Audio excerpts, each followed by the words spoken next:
Hi guys, magandang gabi. So it's my 6th day of this savings challenge. 6 out of 334 since nag-start nga tayo ng February 1. So ito yung lalagay natin. Ito yung natira sa akin kasi madami tayong binili today such as yung ulam namin for tonight.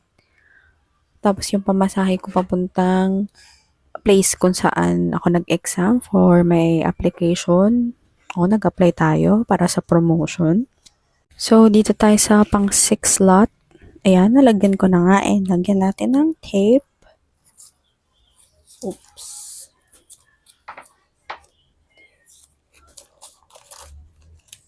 Six.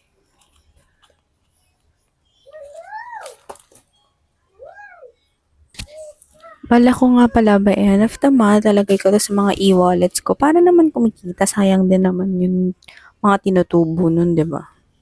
So, ayan lang. Thank you guys. And ipon-ipon tayo. Sabay-sabay tayo magpayaman at mag-ipon this 2025.